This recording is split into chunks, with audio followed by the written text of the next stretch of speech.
నా పేరు మాట్లాడు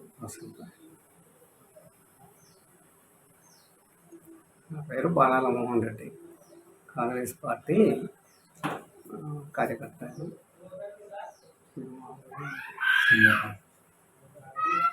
సార్, కాంగ్రెస్ పార్టీ అధికారం రాగానే 6 గ్యారెంటీలు పెట్టింది.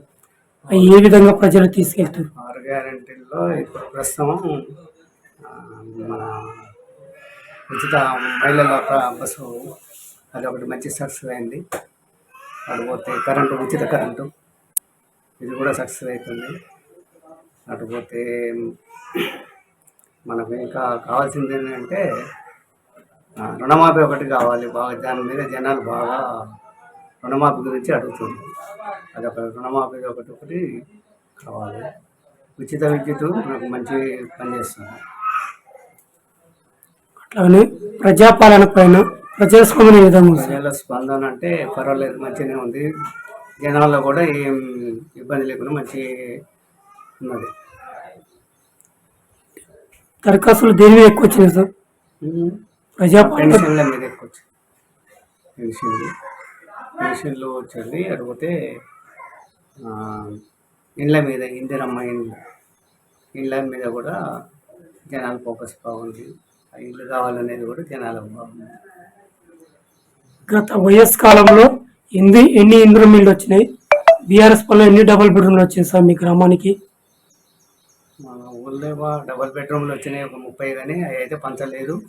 అవి కూలిపోయే పరిస్థితుల్లో ఉన్నాయి. దాని గురించి పట్టించుకున్నాడు లేదు. ఒకప్పుడు ఇందిరమ్మ ఇండ్లప్పుడు మాత్రం దాదాపుగా మన ఊళ్ళో ఒక 50-60 ఇండ్లు వచ్చినాయి. ఆ రోజుల్లో ఇందిరమ్మ ఇండ్లే కట్టుకున్నాయే ఉన్నాయి. ఇప్పుడు ఒక మాట చెప్పాలంటే ఆ ఇండ్లే ఉన్నాయి. వీళ్ళు గవర్నమెంట్ టీఆర్ఎస్ వాళ్ళు ఇచ్చిన ఇండ్లు అయితే ఒక్కటి లేదు. అట్లానే ఈ గ్రామంలో దళిత బంధు ఎంతమందికి వచ్చింది? బీసీ బంధు ఎంతమందికి వచ్చింది సార్? దళిత బంధువు ఒక 2-3 వచ్చింది అంతే. బీసీ బంధు 2 వచ్చింది. మిగతా అయితే వాళ్ళకి రాలే. గత సర్పంచ్ పాలన మీ గ్రామంలో ఏ విధంగా ఉంది? సర్పంచ్ పదవి దాదాపుగా కాంగ్రెస్కి వస్తుంది. అంటే జనాల్లో కూడా అభ్యర్థిని బట్టి ఉంది. అభ్యర్థి కూడా మంచిగా ఉంది కాబట్టి ఖచ్చితంగా కాంగ్రెస్ కోసం చూపిస్తాం. ఈ మండలంలో ఎన్ని గ్రామ సర్పంచులు గెలుచుకోపోతారు సార్? ఈ మండలం దగ్గర ఒక 10 వస్తుంది.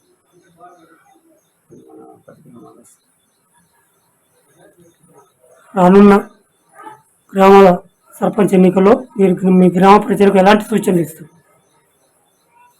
సర్పంచ్ ఎన్నికల్లో ప్రజలకు మంచిగా ఇండ్లు కావాలి, పెన్షన్లు కావాలి, ఇవన్నీ ఇస్తాం అనేది హామీలు ఇస్తాం. ఇది ప్రజల్లో కూడా మంచి స్పందన ఉంది, వస్తుంది, నమ్మకం ఉంది. కాంగ్రెస్ పార్టీ ఇస్తుంది అనే గ్యారెంటీ ఉంది.